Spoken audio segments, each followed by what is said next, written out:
ब्रह्मलोकादाशेषात् आलोकालोकपर्वतात्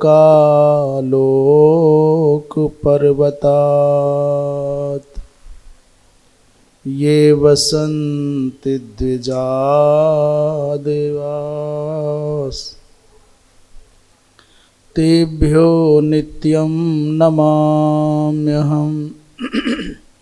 नमो गोभ्यः श्रीमतीभ्यः सौरभेयीभ्य एव च। नमो ब्रह्मसुताभ्यश्च पवित्राभ्यो नमो नमः। या विद्या शिवकेशवादिजननी या वै जगन्मोहिनी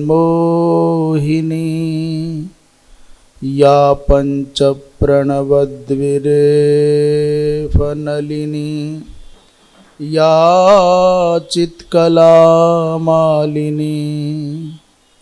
या ब्रह्मादिपिपीलिकान्ततनुसुप्रोता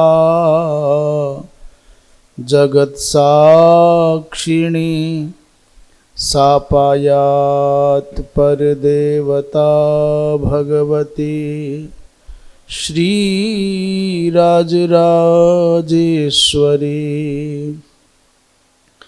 कृष्णाय वासुदेवाय हरये परमात्मने प्रणतक्लेशनाशाय गोविन्दाय नमो नमः। रामाय रामभद्राय रामचन्द्राय वेधसे रघुनाथाय नाथाय सीताया पतये नमः। श्रीमन्नारायण नारायण नारायण श्रीमन्नारायण नारायण भजमन नारायण नारायण नारायण।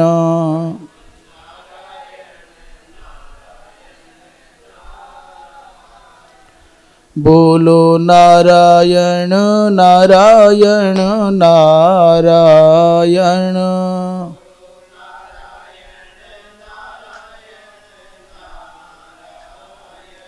गाओ नारायण नारायण नारायण।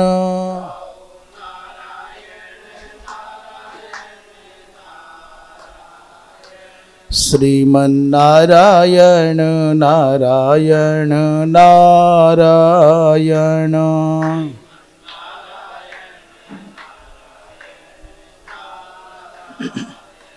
भजमन नारायण नारायण नारायण।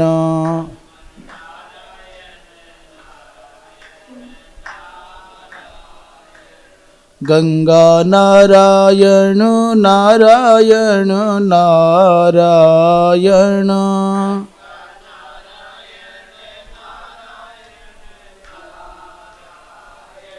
यमुना नारायण नारायण नारायण।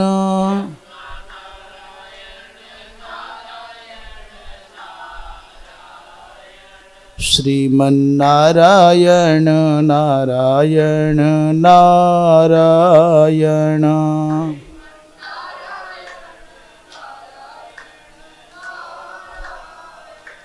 भजमन नारायण नारायण नारायण।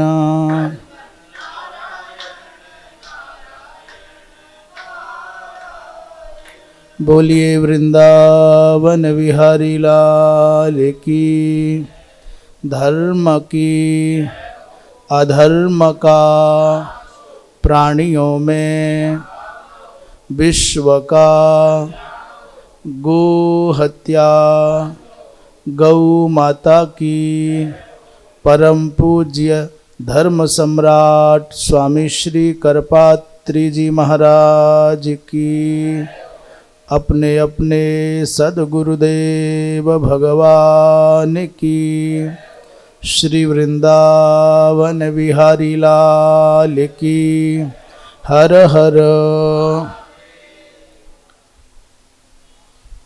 समुपस्थित संत महानुभाव, धर्मानुरागी सज्जन वृंद, भक्ति स्वरूपा मातृशक्ति, श्रीधाम वृंदावन की पावन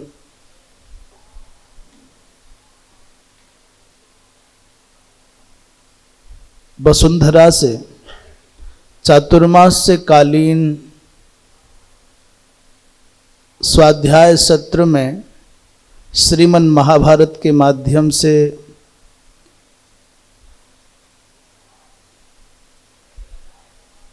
जो महाभारताख्यान आप श्रवण कर रहे हैं, उसमें आज आरंभ होता है शल्य पर्व। और जैसा कि प्रत्येक पर्व के आरंभ में हम मंगलाचरण करते हैं, तो आज भी मंगलाचरण करें। नारायणं नमस्कृत्य नरं चैव नरोत्तमं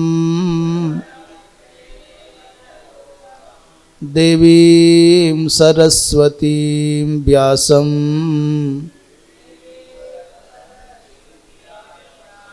ततो जयमुदीरयेत्। भगवान नारायण को, सकल प्रपंच के अधिष्ठान भूत भगवान नारायण को और उनके नित्य सखा नर को, नरोत्तम नर को, और भगवान की मंगलमयी कथाओं का जिन भगवती माँ सरस्वती के अनुग्रह से गायन किया जा सकता है, श्रवण किया जा सकता है, गायन किया जाता है, श्रवण किया जाता है, उन माता विद्या की अधिष्ठात्री देवी माता सरस्वती को, और जिन कृष्णद्वैपायन वेदव्यास जी महाराज ने भगवान की इन मंगलमयी लीलाओं को पुनः प्रतिष्ठापित किया है, पुनः प्रकाशित किया है, उपनिबद्ध किया है अपनी मंगलमयी लेखनी के माध्यम से, ऐसे वेदव्यास जी महाराज को नमन करके, वंदन करके, इनके प्रति कृतज्ञता का भाव रख करके, उसके अनंतर जयम उदीरयेत अर्थात इस संसार के रागद्वेषात्मक प्रपंच पर विजय प्राप्त करने की योग्यता जिस महाग्रंथ के माध्यम से प्राप्त होती है, उस महाग्रंथ महाभारत को जय शब्द से कहा जा रहा है। जन्मेजय ने कहा, भगवान कर्ण के मारे जाने के अनंतर ऐसा लगता है कौरव तो मृतप्राय हो गए होंगे, क्योंकि सबसे बड़ी आशा दुर्योधन के चित्त में थी तो कर्ण को लेकर के ही थी, और अब यदि कर्ण न रहा तो फिर कौरवों ने क्या किया। वैशंपायन जी महाराज कहते हैं, हे परीक्षित नंदन, दुर्योधन का आज का दिन उसके जीवन का सबसे अधिक अंधकार में जीवन है, क्योंकि आज केवल कर्ण नहीं गया, अपितु तो उसके हृदय के सदा समीप रहने वाला उसका भाई दुशासन भी गया। दुशासन और कर्ण माने ऐसा लगता है कि दुर्योधन को दोनों भुजाएं चली गईं, मेरे आज दोनों हाथ चले गए। इसलिए टूटे हुए मन वाला वह हा कर्ण कह करके रोने लगा। इसी बात को वेदव्यास जी महाराज कहते हैं, हा कर्ण इति शोच मानः पुनः पुनः। सच्ची बात यह है, दुर्योधन को बाबा भीष्म और आचार्य द्रोण से भी अधिक विश्वास कर्ण के ऊपर था। और आज जब कर्ण मारा गया तो जितना रुदन कर्ण के मरने पर दुर्योधन ने किया उतना रुदन उसने पहले अपने अन्य भाइयों के जाने पर नहीं किया। यहां तक कि आचार्य द्रोण और बाबा भीष्म के गिर जाने पर भी उसको बहुत ज्यादा शोक नहीं हुआ। शोक संतप्त होकर के दुर्योधन क्रंदन कर रहा है और इधर संजय धृतराष्ट्र महाराज को कर्ण के वध का समाचार सुनाते हैं, जिसे सुनकर के गांधारी, धृतराष्ट्र और केवल ये दोनों नहीं अपितु समग्र हस्तिनापुर का रनिवास अंतःपुर सब रोने लग गए। शांत हुए, थोड़ी शांति आई तो धृतराष्ट्र कहते हैं, हाय मैं अभागा हूं, मैंने विदुर की बात कभी स्वीकार नहीं की। विदुर जो कहते थे वो आज अक्षरशः सत्य हो रहा है।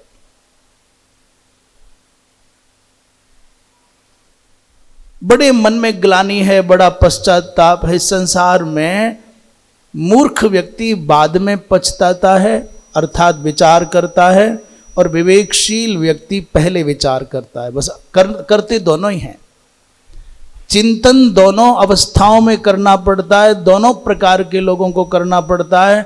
समझदार व्यक्ति पहले विचार करता है फिर कार्य करता है, और मूर्ख व्यक्ति पहले कार्य करता है फिर बाद में विचार करता है। फिर कहते रहे मेरे से तो भूल गया, मेरे से तो हो गया, मैं तो कर दिया। विवेकशील व्यक्ति को सत्संग की सुर सरिता में जिसने अवगाहन किया है, ऐसे सद्धर्मनिष्ठ व्यक्ति को भगवान पहले प्रेरणा देते हैं, वो विचार पहले करता है। उधर बड़ी भावना लेकर के कृपाचार्य जी महाराज आए दुर्योधन के पास, और लगभग परिस्थितियां ऐसी हैं कि कौरव दल नष्ट प्राय हो गया है। उन परिस्थितियों में जबकि पांडव अभी पूरे के पूरे सुरक्षित हैं, पांचों के पांचों पांडवों को कोई खरोच भी नहीं आई, कृपाचार्य ने दुर्योधन से कहा, भाई अब तो संधि कर ले, अब समझौता कर लो, अब मान जाओ।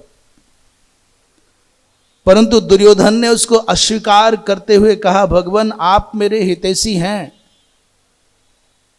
आप मेरे शुभ चिंतक हैं, परंतु आपकी बात मुझको ठीक वैसे ही समझ में नहीं आती, अच्छी नहीं लगती, जैसे मरणासन्न व्यक्ति को औषधि अच्छी नहीं लगती, डॉक्टर का परामर्श अच्छा नहीं लगता। नमाम प्रीणाति तत्सर्वम मुमूर्षो रिव भेषजम। मरणासन्न व्यक्ति को उत्तमोत्तम कोई उपचार उपलब्ध कराया जाए, औषधि दी जाए, तो जैसे मरणासन्न व्यक्ति को औषधि अच्छी नहीं लगती, वैसे ही मुझको आपकी ये अच्छी बातें समझ में नहीं आती। और वैसे भी आचार्यवर, मेरे द्वारा जितने जितने दूषित कर्म हुए हैं ना, मैंने जैसा जैसा अन्याय और अनर्थ पांडवों के संग किया है ना, भगवान वो प्रतिशोध की ज्वाला में धधकते हुए पांडव उन अपमानों को भुला नहीं सकते। मेरे द्वारा किए गए उन दूषित व्यवहारों को कभी क्षमा नहीं कर सकते। आपको तो ज्ञात होगा महाराज, आज भी द्रौपदी के खुले हुए केश मेरे मृत्यु के दिवस की प्रतीक्षा करते हैं। द्रौपदी खुले केस लिए और महाराज मिट्टी की बेदी पर विश्राम करती। आज जब से द्रौपदी के केस पकड़ करके उसका कर्षण हुआ, जब से द्रौपदी की साड़ी खींची गई, उस दिन से द्रौपदी ने दो काम, एक तो कभी उसने अपने केसों को नहीं बांधा, अर्थात ये विद्रोह के प्रतिशोध के प्रतीक हैं खुले हुए केस, केस नहीं बांधे। और ये कहा कि जब तक इन दुरात्मा कौरवों की स्त्रियों के केस नहीं खुल जाएंगे तब तक मैं अपने केस नहीं बांधूंगी। और दूसरी बड़ी बात यह है कि द्रौपदी उस दिन के बाद कभी सैया पर नहीं सोई, वो भूमि पर सोती है। और ये दृढ़ प्रतिज्ञा है, जब तक मैं इन दुरात्माओं के मृतक शरीरों को धरती पर पड़े हुए नहीं देखूंगी तब तक सैया पर नहीं सोऊंगी। और ये बात दुर्योधन को पता है। तब से लेकर के द्रौपदी ने केस नहीं बांधे, भगवान मिट्टी की बेदी पर सोती है और मात्र यही प्रतिज्ञा है कि जब तक बदला न चुकेगा तब तक धरती पर ही सोऊंगी। यदाच द्रौपदी क्लिष्टा और मद विनाशाय दुखिता और स्थंडिले नित्यदा शेते यावत वैरस्य यातनम, जब तक उसका प्रतिशोध पूर्ण ना होगा, जब तक उसकी प्रतिज्ञा पूर्ण ना होगी, तब तक वो मिट्टी की बेदी पर ही सोएगी। राजा होने का अर्थ ये नहीं कि केवल सुख भोगना है। राजा होने का अर्थ कोई समझना चाहता है तो पांडवों से सीखे। अपने अपमान का बदला लेने के लिए कृष्णा बड़ी कठोर तपस्या करती है। अर्थात द्रौपदी केवल किसी के भरोसे मात्र नहीं है कि पांडव युद्ध करेंगे तो मेरा बदला चुकेगा, मेरे अपमान की अग्नि शांत होगी। स्वयं भी भगवान की बड़ी दिव्य आराधना करती है और सुभद्रा उसकी सेवा में सेविका की भांति रहती है। उग्रम तेपे तपः कृष्णा भर्तृणाम अर्थ सिद्धये और निक्षिप्य मानम दर्पम च वासुदेव सहोदरा और कृष्णाया प्रेष्य बद भूत्वा शुश्रूषाम कुरुते सदा। और ये बात कहने वाला कौन? बोले दुर्योधन। दुर्योधन कहता है कि उग्र तपस्या करती है कृष्णा अर्थात द्रौपदी। क्यों? बोले अपने पतियों के प्रयोजन की सिद्धि के लिए। महाराज, कृष्णा जैसी साध्वी स्त्री इतनी कठोर तपस्या करती हो और मात्र अपने अपमान का बदला लेने के लिए इन परिस्थितियों में संधि होगी तो होगी कैसे? और कृष्ण की वासुदेव की सहोदरा छोटी बहन सुभद्रा, वो प्रेष्य के समान, दासी के समान नित्य अपने मान और दर्प को भुला करके कृष्णा की सेवा में संलग्न है। तो बताइए, जो सुभद्रा कृष्णा द्रौपदी की सेवा में दत्तचित्त है सेविका की भांति, वो अपने पुत्र अभिमन्यु की मृत्यु को विसार पाएगी क्या? इसलिए महाराज, मेरा मन भी नहीं है और परिस्थितियां भी अनुकूल नहीं है और मैं राज्य का सुख भोग चुका, अब क्या देखना है? मैं दीन की भांति पांडवों के द्वारा दिए गए कुछ राज्यांश का सुख भोग करके प्रसन्न नहीं हो सकता। इसलिए मुझको ये संधि स्वीकार्य नहीं है। न तो संधि महम मन्ने प्राप्त कालम कथंचन, मैं रण में मृत्यु को प्राप्त हो जाऊं ये तो मुझको स्वीकार्य है, पर समझौता करके, संबंध बना करके, संधि करके, दीन बन करके पांडवों के सामने जीना स्वीकार्य नहीं है। न ध्रुवम सुखम अस्तीति और कुतो राष्ट्र कुतो यशः, कुतो राष्ट्रम कुतो यशः। भगवान, ये जीवन ही जब ये सुख ध्रुव नहीं है तो फिर ये राज्य सुखी, ये राज्य शाश्वत होगा क्या? ध्रुव होगा क्या ये यश और कीर्तियां ध्रुव होंगी क्या? मैंने बड़े बड़े सुख भोगे पर उनका अर्थ आज क्या है? इसलिए संसार में कुछ भी शाश्वत नहीं है, ध्रुव नहीं है। इसलिए मुझको कुछ भी पाने के लिए नहीं करना है। वृंदावन विहारी लाल की।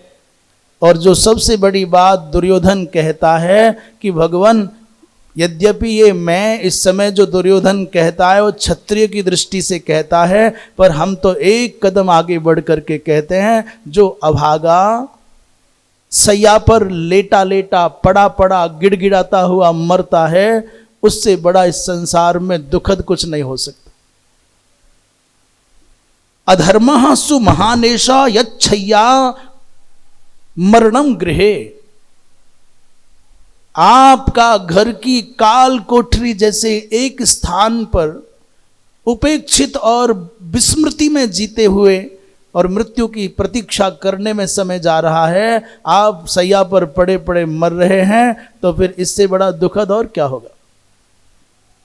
अरे बाबा, भगवान का स्मरण करते हुए सारे समग्र क्लेशों को, दुखों को, पीड़ा को विसार करके भगवान की स्मृति में डूब करके संसार की यात्रा को पूर्ण करें। हमको शरीर तो छोड़ के जाना है, तो रोते रोते क्यों जाएं?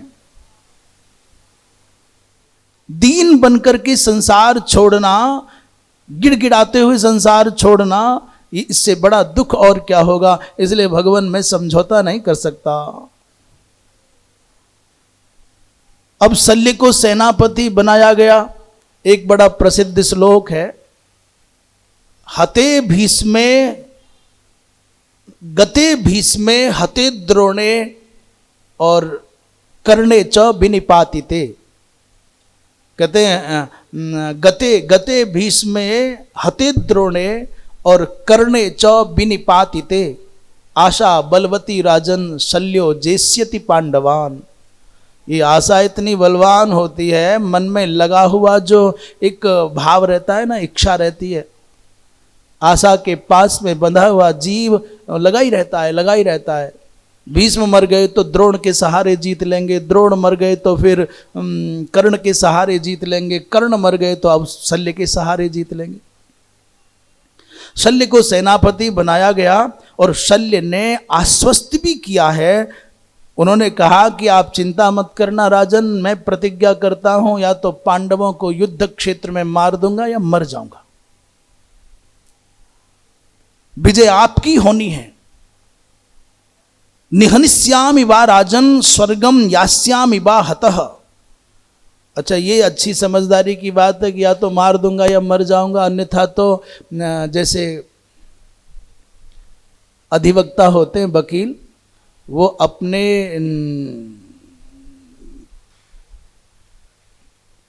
अपने वादी से या प्रतिवादी से जिसका वो केस लड़ रहे हैं, कभी ये नहीं कहते हम हार जाएंगे। परिस्थितियां चाहे जैसी हों, वो सदा आश्वस्त करके रखते हैं कि नहीं तुम जीतोगे, जीत अपनी होनी है।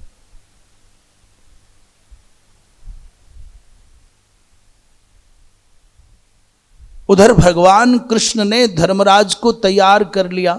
इधर तो तैयार हुए हैं शल्य महाराज, मामा शल्य, और उधर भगवान कहते हैं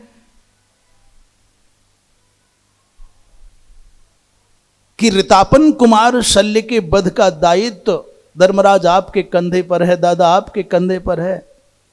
मामा मान करके दया करने की आवश्यकता नहीं है, बस लक्ष्य रखना दृष्टि में कि मुझको इस पाप का, अन्याय का, अत्याचार का अंत करना है। मुझको इन्हीं नेत्रों से द्रौपदी के केसों का प्रक्षालन करके उसकी बेड़ी बंधी हुई देखनी है।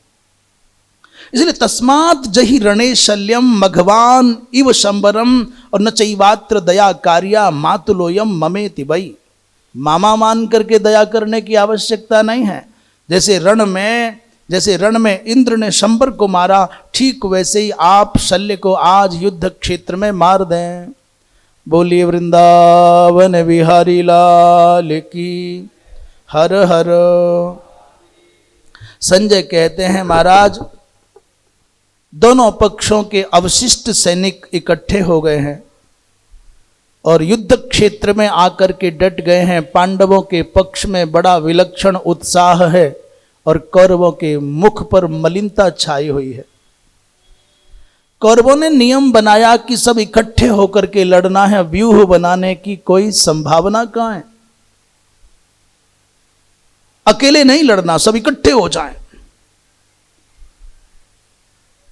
संजय कहते हैं भगवान, भीष्म के, द्रोण के, कर्ण के जाने के बाद भी तुम्हारे पुत्रों को, बचे हुए पुत्रों को आशा है कि हम जीत जाएंगे, शल्य के बहाने जीत जाएंगे।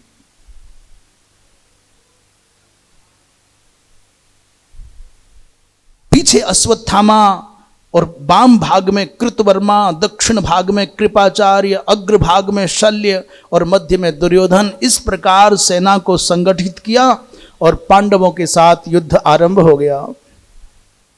भीमसेन कृपाचार्य से भिड़े हैं, धर्मराज शल्य के साथ भिड़े हैं। अंतिम दिन की कौरव सेना और पांडव सेना का एक सांकेतिक लेखा जोखा दे रहे हैं संजय महाराज। आज अंतिम दिन है, अब भी पांडवों से अधिक है कौरवों की संख्या। आज अंतिम दिन में युद्ध क्षेत्र में 11,000 रथ हैं कौरवों के पास और पांडवों के पास में केवल 6,000 रथ है, माने दुगना अंतर है लगभग। ये मत समझना कि पांडवों की सेना मारी नहीं गई। बस पांडवों के पक्ष की एक विशेष बात है कि भगवान कृष्ण के संकल्प के कारण पांडव पांचों के पांचों सुरक्षित हैं, ये बड़ी उपलब्धि है। अन्यथा जैसे कौरवी सेना कटी है ना, वैसे ही पांडवी सेना भी गई है। कौरवों के पक्ष में 11,000 रथ और पांडवों के पक्ष में 6,000 रथ। कौरवों के पक्ष में 10,700 हाथी और पांडवों के पक्ष में 6,000 हाथी। और घोड़े तो और भी गजब हैं, 2 लाख घोड़े हैं कौरवों की सेना में, परंतु पांडवों के यहां केवल 10,000 घोड़े बचे हैं। पैदल सेना कौरवों के पक्ष में 3 लाख पदाति सैनिक हैं और पांडवों के पक्ष में केवल 2 लाख हैं। संजय कहते हैं 11 सहस्राणी रथानाम भरतर्षभ, और भरतर्षभ 10 दंती सहस्राणी सप्तमेव सप्तचैव शतानि च, और पूर्णे शत सहस्रे द्वे हयानाम तत्र भारत पत्ति कोट्यस्तथा तिस्रो बलमेतत्तवा भवत। अर्थात 3 करोड़ पैदल सैनिक, 2 लाख घोड़े, 10,700 हाथी, 11,000 रथ, ये कौरवों की सेना बताई। और जो हम बता चुके 2 लाख पैदल सैनिक और 10,000 घोड़े और 6,000 हाथी, 6,000 रथ, ये पांडवों की सेना। सेना की दृष्टि से कौरव आज भी अधिक हैं और बड़े लगते हैं, परंतु महारथियों की दृष्टि से, योद्धाओं की दृष्टि से कौरव सिमट गए हैं और पांडव यथावत बचे हुए हैं। आज नकुल ने कर्ण के 3 पुत्र मारे, चित्रसेन, सुसेन और सत्यसेन, तीनों पुत्रों को मारा है। महाराज, पांडवों के प्रहार से कौरव सेना भयाक्रांत है, पलायन की ओर जा रही है। शल्य और धर्मराज का बड़ा विलक्षण युद्ध हुआ। कौरवों की सेना ऐसे आक्रांत होकर के भागती है जैसे जंगल में आग लगने पर बेचारी कोई छोटी सी कोमल सी मृगी पीड़ित होकर के तड़पती हो। शल्य ने सहारा देकर के पांडव दल पर आक्रमण किया और धर्मराज को घायल किया, जिससे आवेश में आकर के भीम ने धर्मराज की रक्षा की और शल्य पर प्रहार किया। 2 बार कृतवर्मा ने भीम के घोड़े मार डाले। भीम गदा लेकर के पैदल ही कृतवर्मा के घोड़ों को मारते हैं, उनके रथ को चूर चूर कर देते हैं। कृतवर्मा भाग गए। फिर उसके बाद भीम ने शल्य के घोड़े मारे, सारथी मारा, और अपने प्राणों की रक्षा करने की भावना से शल्य पीछे हट गए थोड़े भीम के सामने से। मद्र राजस्तपाक्रमत, विश्व के अनुपम वीर हैं शल्य, परंतु कुछ वृद्ध हैं और उन्हीं के समानांतर शक्तिशाली बलवान हैं भीम, युवा हैं कुछ, दोनों भिड़ गए हैं। लोग धरती पर कहते हैं कि भैया बलराम अथवा शल्य के अतिरिक्त कौन है जो भीम का सामना कर सकता है। अब कोई नहीं बचा।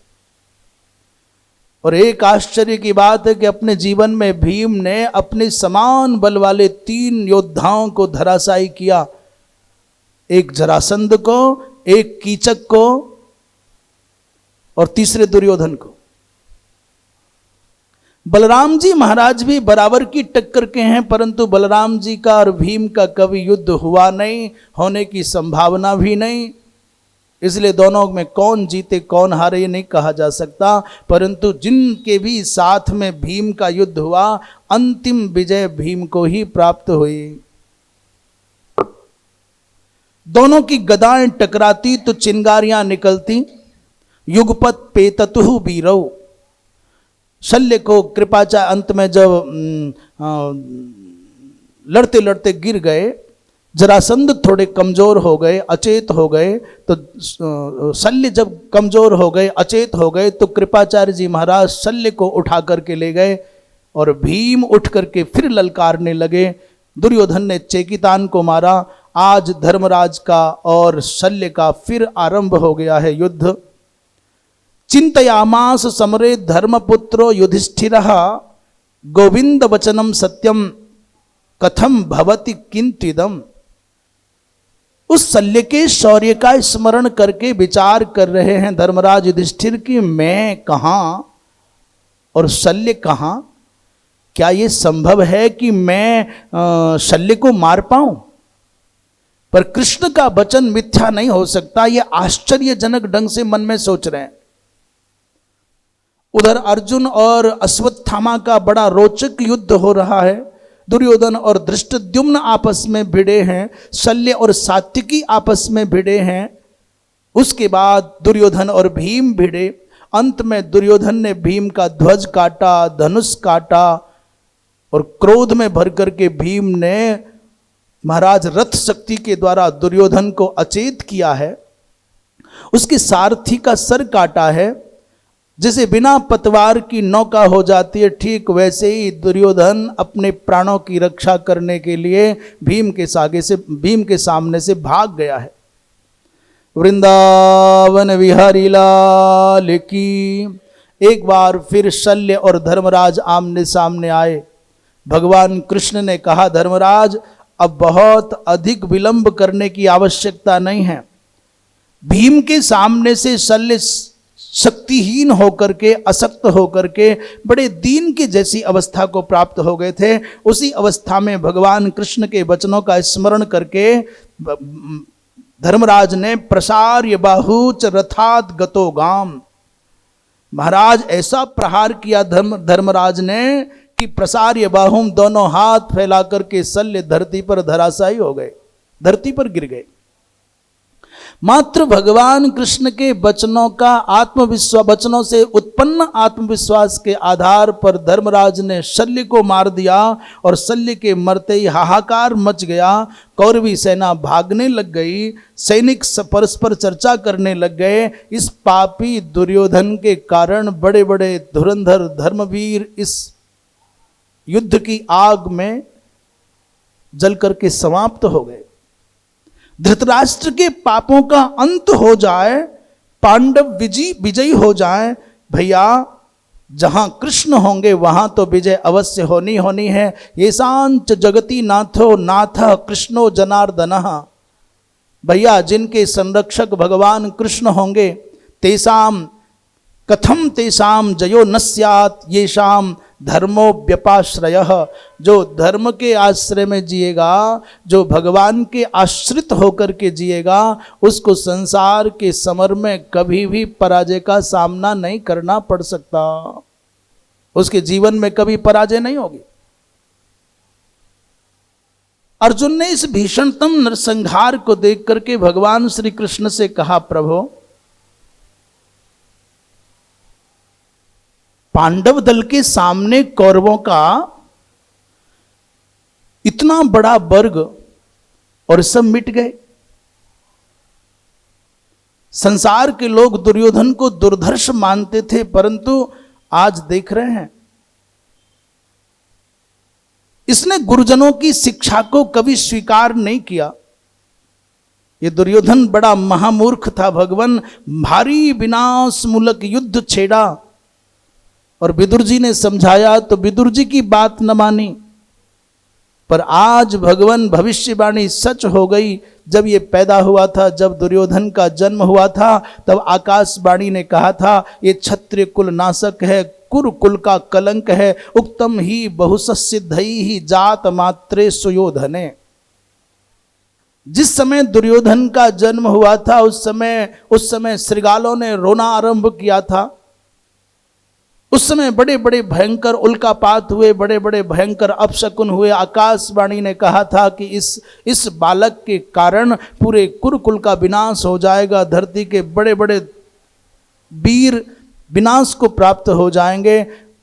विदुर जी महाराज जैसे अनेकों शुभ चिंतकों ने धृतराष्ट्र को समझाया था, परंतु वो माने नहीं। आज वो आकाशवाणी सत्य सिद्ध हो गई। महाराज, जैसे ही शल्य आदि मारे गए और सेना भागने लगी, तो दुर्योधन भी अपने प्राणों की रक्षा करने के लिए पूर्व दिशा की ओर भागना प्रारंभ कर दिया। जीवग्राहम अग्रहणान्माम मूर्छितम पतितम भुवि। उसी समय भगवान मैं भी भाग रहा था तो मुझको सात्विकी ने पकड़ लिया और बड़ी कठिनाई से बार बार याचना करने पर मुझको जीवित छोड़ा। भीम ने आपके शेष पुत्रों को जो 11 बच गए थे उनको मारा और इस प्रकार महाभारत के 18वें दिन का लगभग आधे दिन का युद्ध संपन्न हो गया। मात्र बचे कौरव कुल में एक कृतवर्मा, एक कृपाचार्य, एक अश्वत्थामा और चौथा दुर्योधन। पूरे के पूरे कौरव कुल में कौरवों के पक्ष में 4 लोग बचे। संजय कहते हैं राजन एक के बाद एक प्रहारों से जर्जर हुए, ये प्राण बचा करके भागे। दुर्योधन भाग गया और एक एकांत में जंगल में व्यास हृद नामक सरोवर में छुप करके उसने पानी को अपनी मायावी शक्ति के द्वारा जल को स्तंभित कर दिया, पत्थर के जैसा कर दिया, उसके अंदर छिप करके रह गया। पांडव खोज रहे कहां है पर कोई पता नहीं कहां गया।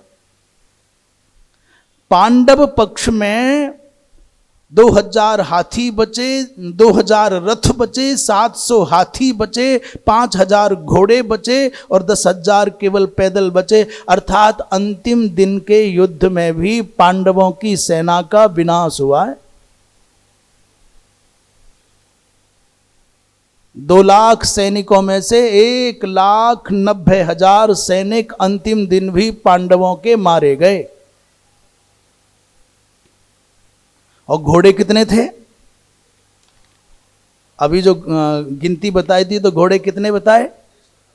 10,000 घोड़ों में से 5,000 घोड़े मारे गए और 6,000 हाथियों में से केवल 700 हाथी बचे।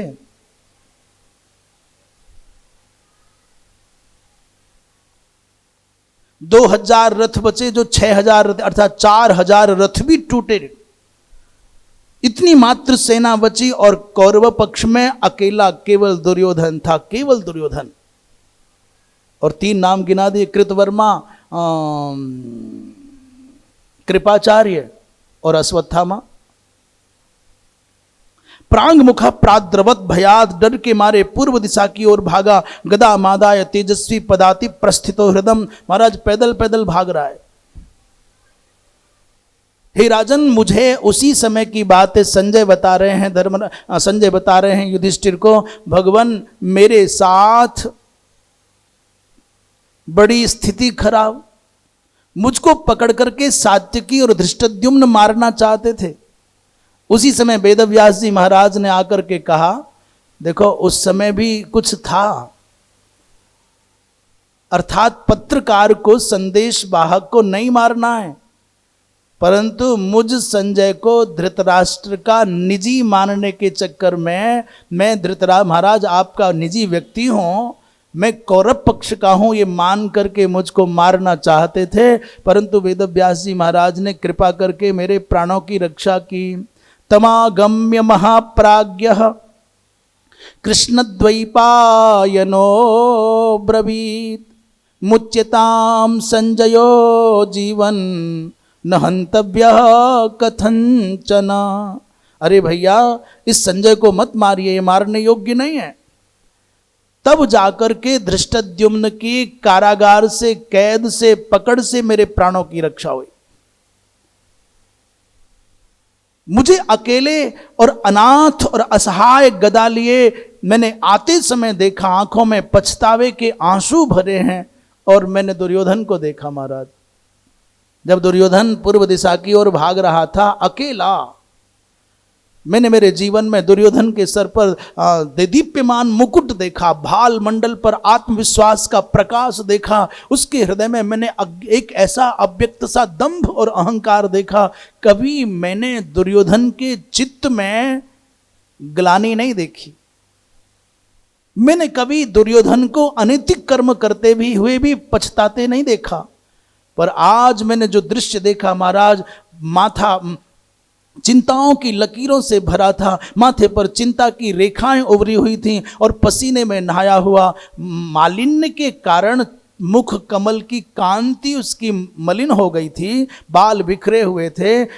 रक्त से नहाया हुआ, आंखों में पश्चाताप का भाव लिए जा रहा था। महाराज, जिस दुर्योधन को एक महल से दूसरे महल में जाने के लिए अथवा मंदिर जाने के लिए स्वर्ण पथ बनाया जाता था, एक दिन आज मैंने नंगे पांव धूल धूसरित उसको गिरते पड़ते जाते देखा।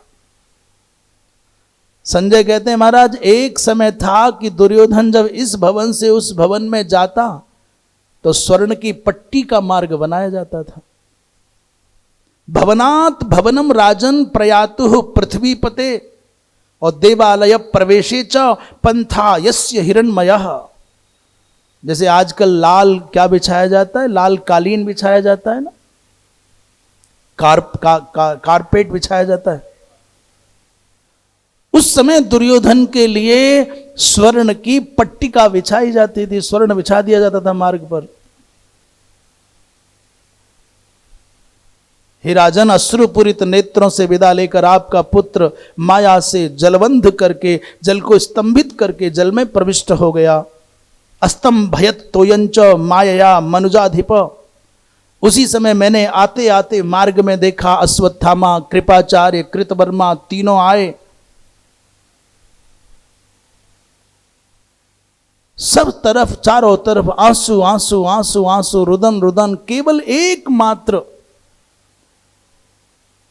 कहीं भी पूरे के पूरे वातावरण में हमको मांगल्य का स्वर आपके पक्ष में देखने में नहीं आया। मात्र रोते हुए लोगों के आंसुओं से गीले मार्ग दिखे। महाराज, उसी समय धृतराष्ट्र के पुत्र युयुत्सु धर्मराज तथा श्री कृष्ण की आज्ञा से कौरवों की स्त्रियों को लेकर के हस्तिनापुर आए हैं। वहीं शिविर लगे थे ना युद्ध मैदान के बाहर, उन शिविरों में से रोती हुई अनाथ विधवा कौरवों की स्त्रियों को लेकर के युयुत्सु आए और वहां विदुर जी को यथावत समग्र वृत्तांत सुना दिया। चारों ओर विषाद है, चारों ओर निराशा का वातावरण है और चारों ओर रुदन है, क्रंदन है। माताएं अपने केशों को खोल करके मांग के सिंदूर पहुंचती, हाथों की चूड़ियों को तोड़ती और अपने अपने संबंधियों के, स्वजनों के, बंधुओं के, पतियों के शौर्य का स्मरण करके रुदन करती।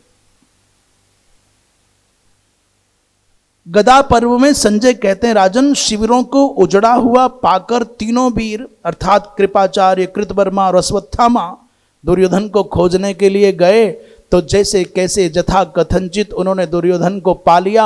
आपस में संवाद करने लगे, क्या करना चाहिए, अब क्या शेष बचा है। अश्वत्थामा कहते हैं, कृतवर्मा और कृपाचार्य कहते हैं भाई कोई ना कोई तो मार्ग देखना होगा। आपस में योजना बनाते तब तक पांडवों के द्वारा नियुक्त किए गए जो व्याध थे, वो गुप्तचर, उन्होंने देखा कि तीन यहां हैं तो निश्चित है कि वो भी यहां कहीं होगा। वो जल में छिपा था पर संवाद हो रहा था। दुर्योधन की ध्वनि को पहचान करके व्याधों ने, शिकारियों ने दौड़ करके आकर के भीम को समाचार दिया, महाराज महाराज हमने दुर्योधन का पता पा लिया है। इतना संदेश देने वालों को प्रचुर मात्रा में धन दिया भीम ने और सब पांडव भगवान कृष्ण के नेतृत्व में इकट्ठे होकर के आ गए जहां दुर्योधन था। भगवान कृष्ण कहते हैं धर्मराज से कि अब दया करने की आवश्यकता नहीं है। शास्त्र कहता है महाराज, सठे साठ्यम समाचरेत, दुष्ट के साथ दुष्टता का ही व्यवहार करके उसका समाधान करना चाहिए। आप चाहो कि नीच व्यक्ति आपकी सरलता के कारण आपका समादर करेगा और आपकी लिहाज करेगा, शर्म करेगा, ऐसा नहीं है। जो निकृष्ट व्यक्ति होता है किसी सज्जन की सरलता को उसकी कायरता, कमजोरी, दुर्बलता मानता है। वो तो लाखों में कोई सज्जन होंगे जो आपकी सरलता का मूल्यांकन कर सकते होंगे, अन्यथा आप सौम्यता से जीते हैं तो आपको दुर्बल माना जाता है, आपको दीनहीन माना जाता है। ये मानते हैं लोग कि इनकी जरूर कोई ना कोई कमजोरी है। विष्टभ्य सलिलम सेते नास्य मानुष तो भयम। भैया ये पानी को माया के द्वारा स्तंभित करके उसके अंदर छिप गया है। इस सुयोधन को मनुष्य का डर नहीं है। दैवी माया मिमाम कृत्वा सलिलांतर्गतो ह्ययम्। उस समय धर्मराज युधिष्ठिर ने भगवान कृष्ण का संकेत पाकर के बड़े तीखे तीखे बाग बाणों का प्रयोग किया। माया विन इमाम मायाम माया जही भारत, हे मायावी इस माया का परित्याग करके बाहर आओ। मायावी मायावध्य सत्यमेतत् युधिष्ठिर, भगवान ऐसा कहते हैं हे धर्मराज इस दुरात्मा को मायावी को माया के द्वारा ही मारना होगा। धर्मराज ने कहा रे भाई तुम बड़ी बड़ी बातें करते थे, सुयोधन गांधारी के दूध को तुमने लजाया अपने जीवन में। क्वच ते तत्पौरुषम यातम और क्वच मानः सुयोधन, तुम्हारा अहंकार कहाँ है? तुम अपने पौरुष की डींग हाँकते थे, आज तुम्हारा शौर्य कहाँ गया?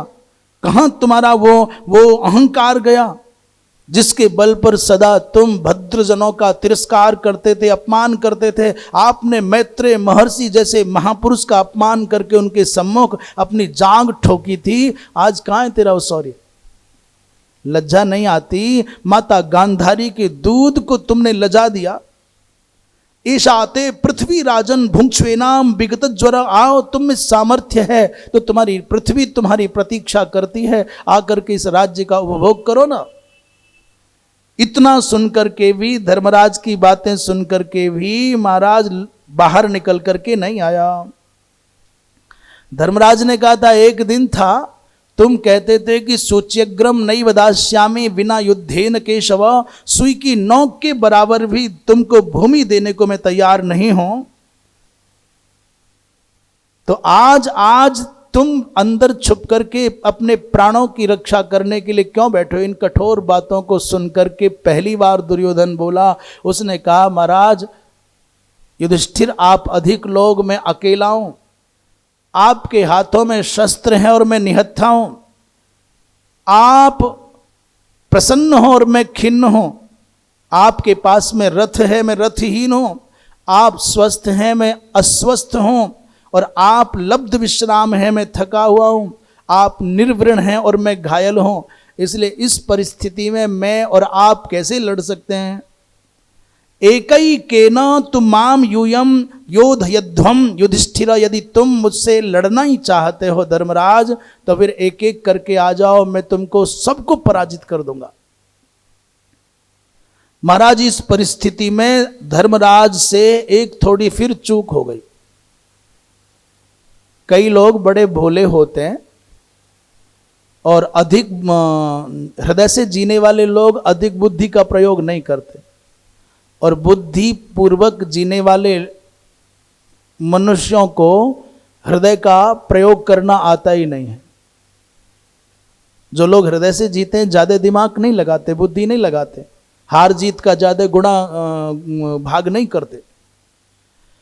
अचानक उस युधिष्ठिर ने अचानक दुर्योधन के चित्त में उत्साह भरने के लिए ऐसा कह दिया कि हे सुयोधन हम पांचों में से चाहे जिससे तू लड़ ले, और जाओ हम वचन देते हैं पांचों में से किसी एक से भी लड़ करके किसी एक को पराजित कर देगा तो हम राज्य हार जाएंगे।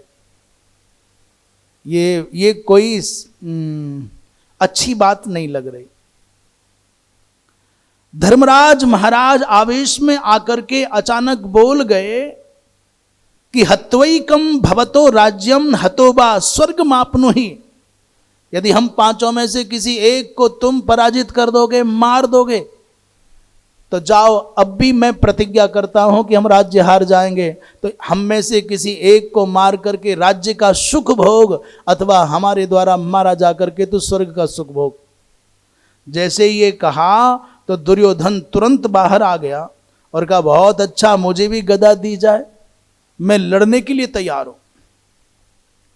धर्मराज ने कहा सुयोधन आज तुमको उसने कहा कि मर्माहत कालांतकोपम, वह वीर हाथ में गदा लिए जल से जब बाहर आया तो बड़े धर्म और नीति की चर्चाएं करने लगा। ये धर्म और वो धर्म, ये नैतिकता नहीं है, ये नैतिकता है। धर्मराज ने कहा अच्छा आज तुमको नैतिकता याद आती है, आज तुमको धर्म याद आता है। अभिमन्यु को मारते समय तुमको धर्म स्मरण नहीं था। द्रौपदी के साथ में अपमान पूर्वक जो व्यवहार तुमने किया, उसको उसको करते समय तुम्हारे चित्त में धर्म की कोई सत्ता नहीं थी। द्यूतक क्रीड़ा के समय तुम्हारा धर्म कहाँ गया, तुम्हारी नैतिकता कहाँ गई। सर्वो विमृशते जंतु और कृच्छस्थो धर्म दर्शनम। प्राय प्रत्येक वो मनुष्य जो मतवाला होकर के जीता है, जब संकट में पड़ता है उसको धर्म का, दर्शन का, नैतिकता का बहुत स्मरण हो जाता है। समग्र जीवन तुमने धर्म का तिरस्कार किया, अपमान किया, और आज जब तुम्हारी आंखों के सामने मृत्यु है तो तुमको धर्म याद आ रहा है, तब तुमको नैतिकता का स्मरण हो रहा है। पदस्था पिहितन द्वारम परम लोकस्य पश्यति। जब पदस्थ माने सत्ता में होता है, सुखी होता है, तब परलोक के मार्ग को बंद मानता है, अर्थात मुझे मर करके जाना नहीं है। और जब संकट में पड़ता है तो फिर धर्म की दुहाई देता है, भगवान का नाम का सहारा लेना चाहता है। दुर्योधन तो युद्ध के लिए सन्नद्ध हो गया। भगवान कृष्ण ने डांटते हुए धर्मराज से कहा, धर्मराज ये क्या किया तुमने? मुझको तो लगता है कि कुंती के पुत्रों के भाग्य में साम्राज्य का सुख ही नहीं लिखा है। तुम्हारे भाग्य में भीख मांगना ही लिखा है, जंगल जंगल भटकना ही लिखा है, तुम्हारे भाग्य में दुख ही लिखा है। नूनम न राज्य भोगेशा पांडो हो कुंत्याश्च संतति। मुझे लगता है कि पांडवों के भाग्य में राज्य नहीं लिखा। अत्यंत वनवासाय सृष्टा भेक्षाय वा पुनः। मुझको तो लगता है तुम वनवास के लिए और दुख भोगने के लिए परमात्मा ने बना करके भेजो। तुमको कुछ खबर है? 13 वर्षों में जो आप जंगल जंगल दुख भोग करके भटकते रहे, उन 13 वर्षों में इस दुर्योधन ने निरंतर एक भी दिन नागा किए बिना भीम के समान बलशालिनी दूसरी मूर्ति बना करके, स्टैच्यू बना करके, एक यंत्र बना करके नित्य बड़ी भारी गदा से यह अभ्यास करता था, वज्र के शरीर के साथ। ऐसे लगता है कि उस समय स्वचालित कोई यंत्र चलता होगा जिसके साथ ये दुर्योधन नित्य गदा के अभ्यास से युद्ध करता है। एतेन ही कृता योग्या वर्षाणीह त्रयोदश। 13 वर्ष से निरंतर आयसे पुरुषे राजन भीमसेन जिघांसया। भीमसेन को मारने की इच्छा से नित्य लोह के द्वारा निर्मित पुरुष के साथ में यह अभ्यास करता रहा है। ये बड़ा दक्ष है। और आपने हाथ में आए हुए राज्य को फिर ऐसा लगता है तस्तरी में धर करके परोस करके दुर्योधन को देने का मन बना लिया है। पर आश्चर्य की बात यह है कि धर्मराज के मन में ये बात आई क्यों? उन्होंने ऐसा क्यों कहा कि हम पांचों में से किसी एक के साथ लड़ ले? और कदाचित सोचो उसने नकुल या सहदेव को चुन लिया होता, अथवा धर्मराज को ही चुन लिया होता, तो हाथ में आया हुआ राज्य गया होता ना। वो तो उसकी समझ समझिए, उसका अपना गौरव समझिए, उसके अपने अंदर का भान और अभिमान समझिए कि उसने चुना तो भीम को चुना है। वृंदावन विहारी लाल की। कहते हैं भाई धर्मराज की तो प्रारंभ की प्रतिज्ञा है कि यदि हम पांचों भाइयों में से कोई एक भाई भी यदि मारा गया तो हम युद्ध विराम कर देंगे, हम हार जाएंगे। इसका मतलब धर्मराज ने कोई नई प्रतिज्ञा नहीं की, वो तो प्रतिज्ञा पुरानी है, केवल दोहराई है। दूसरी बात, धर्मराज ये जानते हैं, उनको दृढ़ विश्वास है कि धर्म पीड़ित हो सकता है, प्रताड़ित किया जा सकता है, परंतु धर्म को पराजित नहीं किया जा सकता। और अनेकों बार देखने में आता है कि नीच व्यक्तियों के द्वारा साधु जन पीड़ित किए जाते हैं। कलयुग है, कभी कभी लगता है कि वो भारी पड़ गए, परंतु भैया जैसे गुब्बारा कितना भी बड़ा क्यों ना हो, गुब्बारे के अंदर कितना भी हवा क्यों ना भरा हो, गुब्बारा कितना भी विस्तृत क्यों ना दिखता हो, और कांटा चाहे जितना छोटा हो, पर दोनों भिड़ेंगे तो अंत में जीत कांटे की ही होगी। सत्यनिष्ठ महापुरुष चाहे जितना दुर्बल और अकेला दिखता हो, जैसे चाणक्य अकेला दिखाई देता है, चाणक्य का संकल्प है, आत्मबल है, उनकी खुली हुई चोटी है, और एकमात्र अकेले चाणक्य जैसे नंद वंश का विध्वंस करके ही मानते हैं। अंकुश छोटा सा दिखता है, हाथी बहुत बड़ा दिखता है, परंतु हाथी और अंकुश दोनों भिड़ते हैं तो अंकुश की विजय होती है, हाथी पराजित हो जाता है। वज्र और पर्वतों में टक्कर होती है तो अंतिम विजय वज्र की होती है, पहाड़ों की नहीं होती। तो भले ही अधर्मी कितना भी शक्तिशाली दिखाई दे, परंतु अंतिम विजय तो भैया सत्य की ही होगी, धर्म की ही होगी। और तीसरी बात ये, दुर्योधन भाग रहा था, जान बचा करके निकलना नहीं चाहता था, किसी भी प्रकार उसको प्रलोभन दे करके युद्ध के रास्ते पर खींच करके लाना है, इसलिए प्रलोभन दिया है। और दूसरी बात, संसार को दिखाना है कि धर्म का रास्ता नहीं छोड़ना चाहिए, संकट चाहे जितना आए और अन्यायी चाहे जितना भी शक्तिशाली दिखाई दे, परंतु धर्मशील व्यक्ति को कभी भी अविश्वास करके और भय मान करके धर्म का पथ नहीं त्यागना चाहिए। और मात्र भगवान कृष्ण भी धर्मराज के अंतर मन के उस दिव्य भाव को जागृत करने के लिए प्रतिकूल बात कहते हैं। सोचो कौन्ते, यदि नकुल को एक को चुन लिया होता और द्वंद्व युद्ध में दुर्योधन ने पराजित कर दिया होता तो फिर क्या होता। धर्मराज ने कहा, प्रभु जहां आप हैं, फिर आपके रहते संसार का कोई प्राणी आपसे स्वतंत्र कुछ सोच जाए हो ही नहीं सकता। उरु प्रेरक कौन, बोले आप तो सबके हृदय में निवास करते हैं ना, इसलिए भगवान होगा तो वही जो आप चाहेंगे। कृष्ण तो चाहते भी यही थे कि भीम जग जाए। भीम ने उस समय प्रतिज्ञा कर ली, भैया हे माधव, मैं आज अपने समग्र जीवन की उस ऊर्जा का प्रयोग करके इस पापी दुर्योधन को मार दूंगा।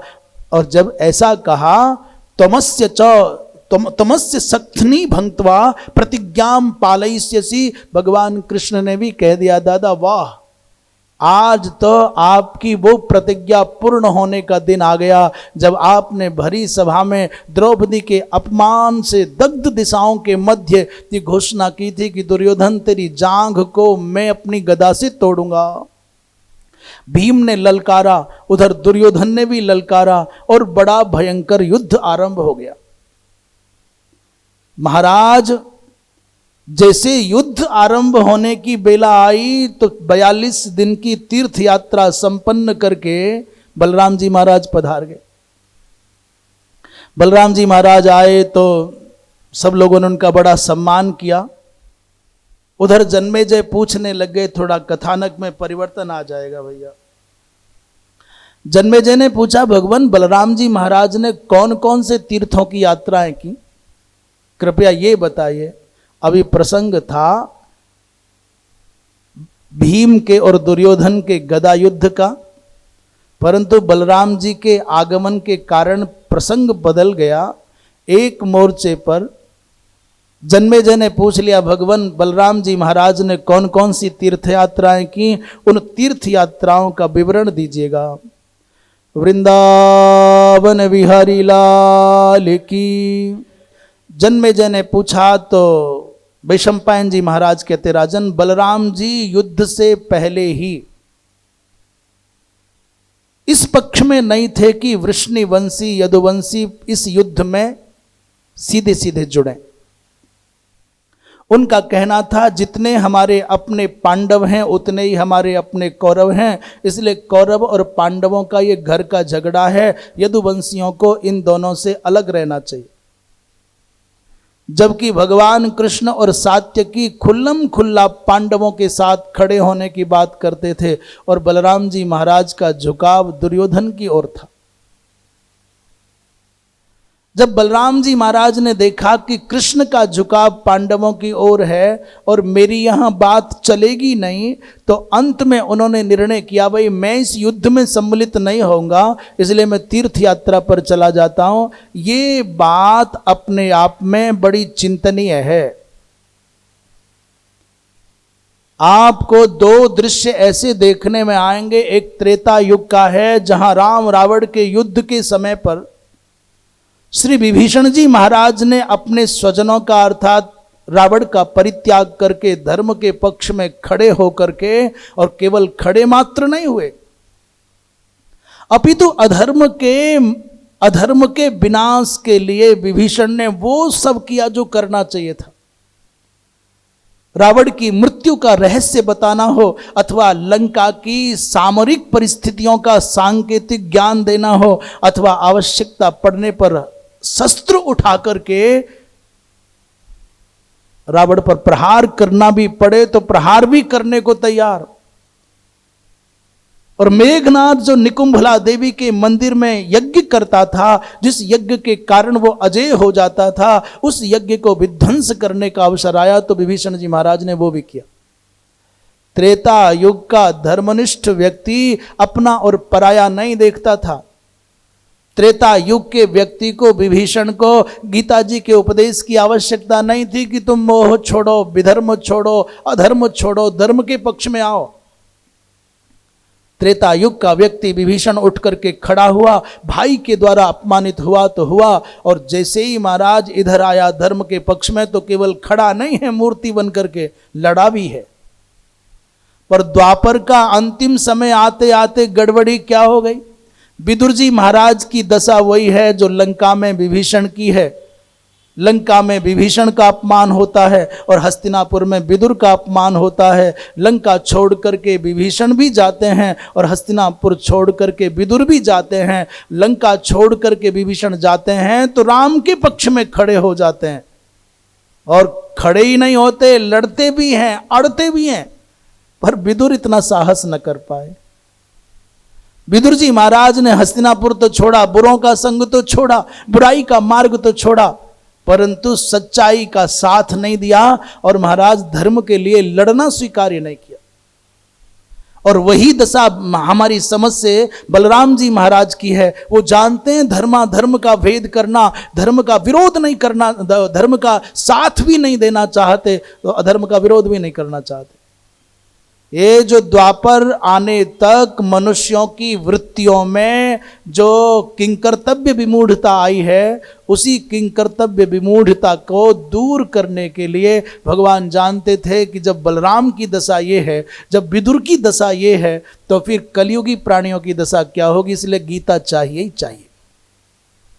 पर सुन लो, गीता सुन करके भी ये आवश्यक नहीं है कि व्यक्ति के चित्त में मोह का, व्यक्ति के चित्त में इस विषाद का, अंधकार का, अज्ञान का निवारण हो जाए। ये आवश्यक नहीं है। सुन भी लेगा तो समझेगा कैसे, समझ गया तो मानेगा कैसे, क्योंकि वो तो पहले से पढ़ा हुआ है, वो तो पहले से ज्ञानी है।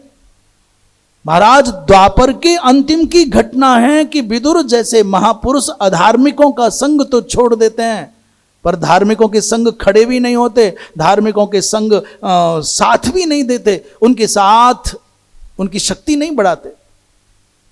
और बलराम जी महाराज तो एक कदम आगे बढ़ गए। अधर्म का विरोध भी नहीं करना और धर्म का साथ भी नहीं देना। और जब अधर्म को मिटाने के लिए भीम थोड़ा सा कहीं युक्ति से कोई रास्ता निकालते हैं, तो बदले में भीम को मारने के लिए बलराम जी महाराज गदा लेकर के दौड़ते हैं। बलराम जी महाराज तीर्थ यात्रा पर गए हैं तो उस समय उन्होंने नियम बना लिया कि कोई भी ब्राह्मण यदि मुझसे कुछ अपेक्षा करेगा तो मैं मना नहीं करूंगा। गायों की, विप्रों की, साधुओं की, तीर्थयात्रियों की खूब सेवा करते हैं। कोई भी कुछ भी कहे तो मनोवांछित वस्तु दे देते हैं। पूजार्थम तब क्लिप्तानि विप्राणाम सुखमिच्छताम। अन्न है, जल है, भोजन है, वस्त्र है, वाहन है, भूमि, स्वर्ण इत्यादि दान करते हुए तीर्थ यात्राएं करते हैं। यहाँ पर प्रसंगवश वैशंपायन जी महाराज बलराम जी की तीर्थ यात्राओं के विषय में उल्लेख करते हैं। बलराम जी महाराज सबसे पहले प्रभाषक क्षेत्र में गए। द्वारिकापुरी से निकलेंगे तो सबसे पहला मुख्य तीर्थ प्रभास पड़ता है। प्रभास माने जहाँ सोमनाथ भगवान है। सौराष्ट्रे सोमनाथंच। प्रभाषक क्षेत्र में गए तो प्रभाषक क्षेत्र की महिमा बताते हैं, जहां चंद्रमा ने तपस्या करके अपने राजयक्ष्मा रोग को दूर किया। अब प्रश्न बना, महाराज चंद्रमा कोई राजयक्ष्मा, आज की भाषा में कहें तो राजयक्ष्मा क्या है? क्षय रोग। क्षय रोग माने भाई ये राजयक्ष्मा, क्षय रोग में और राजयक्ष्मा में थोड़ा अंतर है। राजयक्ष्मा थोड़ा अधिक प्रभावी है, अधिक घातक है। क्षय रोग को टीबी कहते हैं। तो राजयक्ष्मा रोग से पीड़ित क्यों हुए? कहते हैं चंद्रमा का विवाह दक्ष की 27 पुत्रियों के साथ हुआ। ये जो 27 नक्षत्र हैं ये सब स्त्रीलिंग हैं, इसलिए इनके संस्कृत में रूप भी चलते हैं तो स्त्रीलिंगवाची हैं सब। ये चंद्रमा का 27 दक्ष की पुत्रियों के संग विवाह तो हुआ, पर चंद्रमा को सर्वाधिक प्रिय लगती रोहिणी। शेष बहनों ने अनेक बार विचार करके कहा महाराज पक्षपात मत करिए, बाकी सबका भी ध्यान रखिए, हम भी तुम्हारी धर्मपत्नियां हैं, परंतु चंद्रमा के व्यवहार में परिवर्तन नहीं आया। बाकी शेष 26 बहनों ने पिता दक्ष से जाकर के शिकायत की और क्रोध में भर करके दक्ष ने चंद्रमा को क्षयी अर्थात क्षय रोग का शाप दे दिया। चंद्रमा क्षीण होने लग गए। अपने क्षय रोग की निवृत्ति के लिए क्या करें तो यहां आ गए प्रभाषक क्षेत्र में। भगवान शंकर की बड़ी दिव्य आराधना की, साधना की, तब जाकर के भगवान शंकर की कृपा से इनको समाधान क्या मिला? बोले मासार्धम तु क्षयम सोमः मासार्धम तु सदा। महाराज इसलिए आधे महीने माने 15 दिन तक घटते हैं और 15 दिन तक बढ़ते हैं। शुक्ल पक्ष में धीरे धीरे वृद्धि को प्राप्त हो जाते हैं और कृष्ण पक्ष में धीरे धीरे एक एक कला घटते चले जाते हैं। उस प्रभाषक क्षेत्र, उस तीर्थ का दर्शन करके, स्नान करके, पुण्यार्जन करके आगे बढ़े तो त्रित मुनि के उदपान नामक तीर्थ में गए हैं। वैशंपायन जी महाराज कहते राजन एकत, द्वित और त्रित नामक 3 सगे भाई हैं और तीनों के तीनों गौतम ऋषि के पुत्र हैं। इन तीनों का राज समाज में बड़ा सम्मान।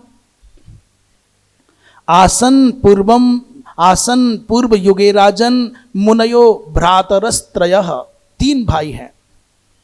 एक तश्च द्वितश्चैव तृतश्चादित्य सन्निभाः, और तीनों के तीनों आदित्य सन्निभा माने सूर्य की कांति के समान कांतिमान हैं। महाराज इनमें जो त्रित हैं वो वेदज्ञ हैं, बड़े विद्वान हैं, बड़े धर्मशील हैं, सदाचारी, निर्लोभ, निष्कपट। तीनों महात्मा यज्ञ आराधन करते, कोई बुलाता यजमान तो उसका यज्ञ कराने चले जाते। एक बार यज्ञ कराने गए तीनों के तीनों भाई, तो दक्षिणा में बहुत गाय मिली। महाराज दक्षिणा में मिली हुई गायों को लेकर के आ रहे थे तो त्रित से कहा भैया तुम आगे आगे चलो गायों के, हम दोनों लोग पीछे पीछे गायों को लेके चलेंगे संभालते हुए। त्रित को तो मन में कोई सोच भी नहीं थी, कोई छल करेगा, कपट करेगा, कोई ऐसा भी किया जा सकता है क्या?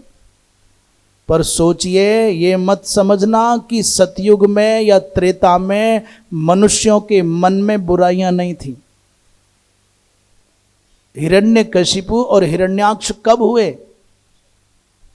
और हिरण्याक्ष और हिरण्यकशिपु केवल एक नहीं है, करोड़ों करोड़ों इनके चेले चंटारी, सेवक, भृत्य, सैनिक, इनसे भी ज्यादा घातक। त्रेता में भी, द्वापर में भी और कलयुग में भी बस अंतर इतना है, तब के बुरे स्पष्टता से बुरे होते थे और आज के अच्छों का भी भरोसा नहीं है कि कितनी मात्रा में उनके अंदर अच्छाई है। ये किसी का दोष नहीं है महाराज, ये कलयुग महाराज किसी को विशुद्ध रहने ही नहीं देना चाहते। जैसे किसी वृक्ष की जड़ में कीड़ा लग जाए तो उस वृक्ष पर लगे हुए सारे फलों में कीड़ा अपने आप लग जाता है, ऐसे किसी को कहीं चोट मार करके दबा करके रखता है, किसी को कहीं चोट मार करके दबा के रखता है। पहले तो विशुद्ध रूप से साधना करने वाले हजारों में कोई और साधना करने वाले हजारों इकट्ठे हों तो उनमें से कोई होगा कश्चित माम यतति सिद्ध है। 5,500 साल पहले भगवान कृष्ण ने कहा कि मनुष्याणाम सहस्रेषु कश्चित माम, महाराज कोई, और ये यत्न करने वाले साधना करने वालों में कोई होगा जो वासुदेवः सर्वमिति इस पद्धति से अपने जीवन को छुपाए हुए और अपनी पवित्रता को बनाए हुए भगवान तक पहुंच गया होगा। बहुत मुश्किल है। कहते हैं चलो चलो सब कोई कहें, साधुओं की संगति में ये प्राय बोले जाते हैं वचन, चलो चलो सब कोई कहें परंतु पहुंचे बिरला कोई। घर से चलने की बात कहने वाले अरबों खरबों, पूरी दुनिया में कमी नहीं है भगवान के नाम पर घर छोड़ने वालों की, अथवा घर में रह करके भजन करके भगवान को पाने की बात करने वालों की। चलो चलो सब कोई कहें परंतु पहुंचे बिरला कोई। वो गृहस्थ में हो और चाहे संन्यास्त हो, चाहे वानप्रस्थ हो, चाहे ब्रह्मचर्य, चाहे जिस आश्रम में हो और चाहे जिस वर्ण का हो, सबके मन में चाह है कि भगवान को पालें। पर चलो चलो सब कोई कहे पहुंचे बिरला कोई। और एक कंचन एक कामनी दुर्गम घाटी दोय।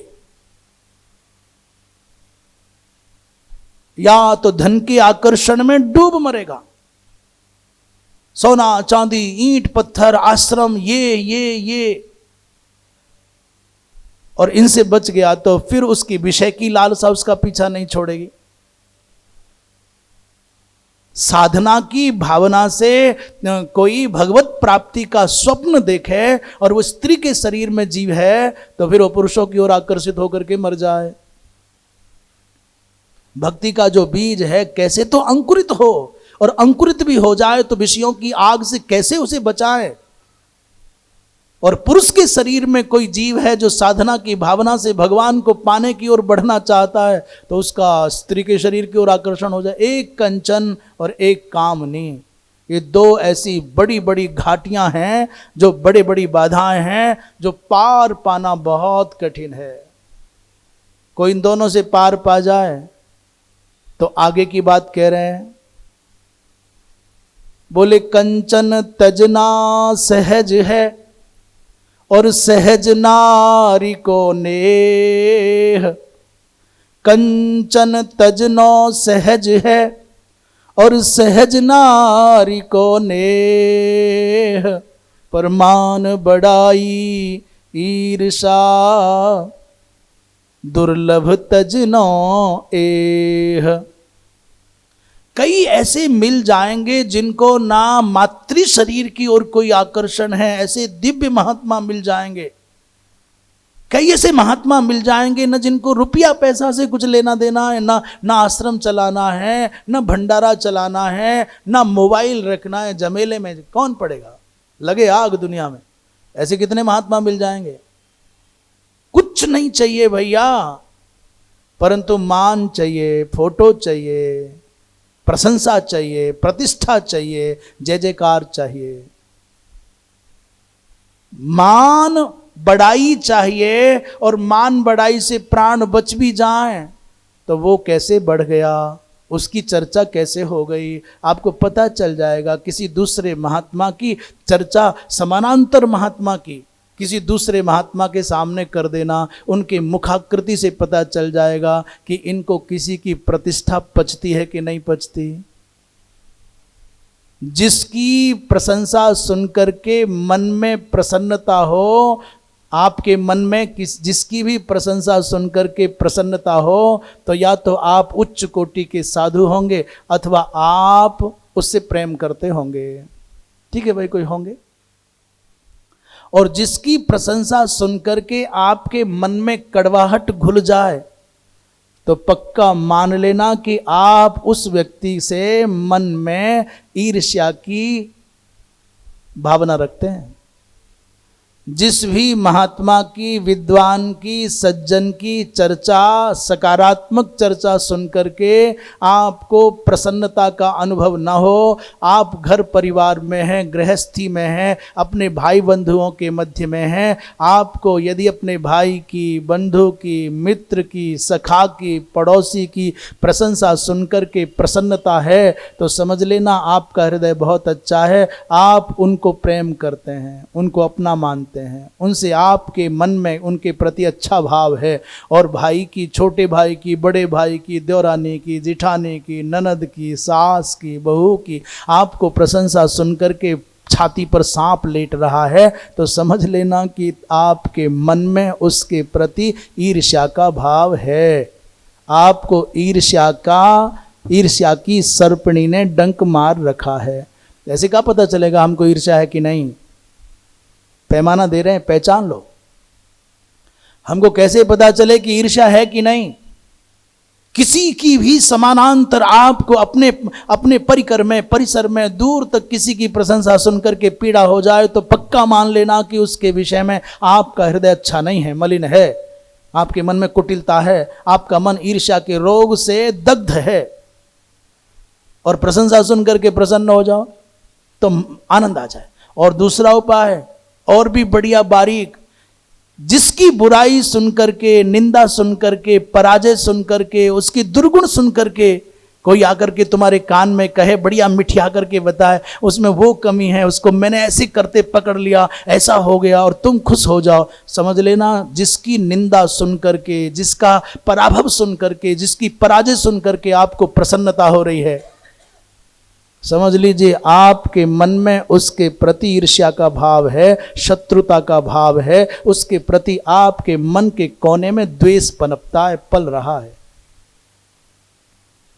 ये उससे भी अधिक अचूक उपाय है जानने का अपने मन को। इसलिए कृपया प्रभु, जिसकी बुराइयां सुनकर के मन प्रसन्न होता हो उससे बचने का एक उपाय बता दूं, उसमें अविलंब जिसकी निंदा सुनकर के मन प्रफुल्लित होता हो, यदि आप अपने मन का समाधान करना चाहते हैं, उपचार करना चाहते हैं, उसी व्यक्ति के चित्त में अपने इष्ट देव का दर्शन करने लग जाओ। आपके मन की आग शांत हो जाएगी, आपको ईर्ष्या की सर्पणी ने जो डसा है वो नशा उतर जाएगा। बचने का एक ही उपाय है, तो मान बढ़ाई, ईर्ष्या और दुर्लभ तजनो एह, इनको त्यागना तो बहुत कठिन है। चलो चलो सब कोई कहे पर पहुंचे बिरला कोय। ये तीनों भाई, तो बात कहां से चली? त्रित, द्वित और एकत्व। त्रित से कहा भैया तुम आगे चलो, तो उन्होंने तो कभी सोचा ही नहीं था। ये मत सोचना कि कलयुग है तो सब बुरे हैं और सतयुग था तो सारे अच्छे थे। उस समय भी बुरे लोग थे और आज भी अच्छे लोग हैं। तो क्या हुआ? त्रित को आगे कर दिया और दोनों पीछे आपस में विचार करने लग गए। ये तो विद्वान है, ये तो फिर बड़े यज्ञ कराएगा, फिर इसको गाय दक्षिणा में मिल जाएंगी, इसको क्या आवश्यकता है? इसलिए कुछ ऐसा करो कि ये सारी की सारी गाय हम दोनों भाई आपस में बांट लें, ले लो।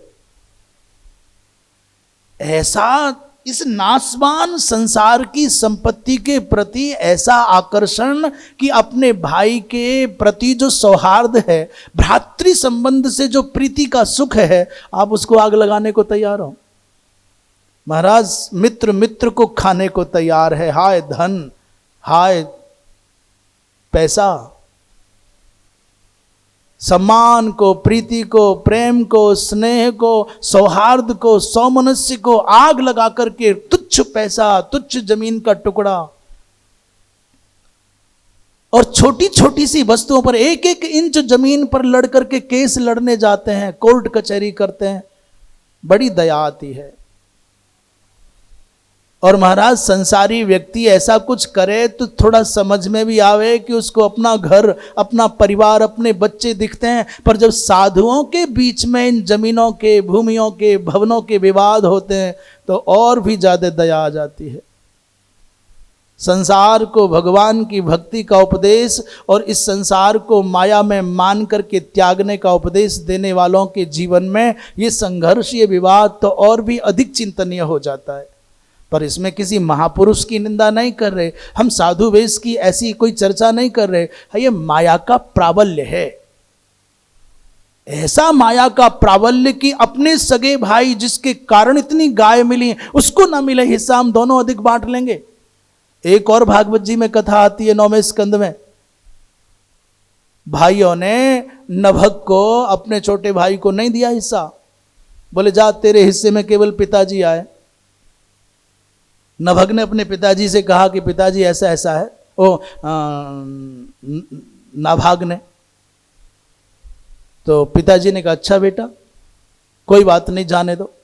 ये कथा प्रमाणित करती है कि संसार के लोग संपत्ति पर दांत गढ़ाए मर जाएं, पर जिन्होंने अपने माता पिता के कृपाशीर्वाद को पाया है, जिन्होंने अपने गुरुजनों के कृपाशीर्वाद को पाया है, उनके पास में अक्षय अमोघ कृपा की शक्ति है जो कभी छीण ना होगी, जो कभी खत्म ना होगी।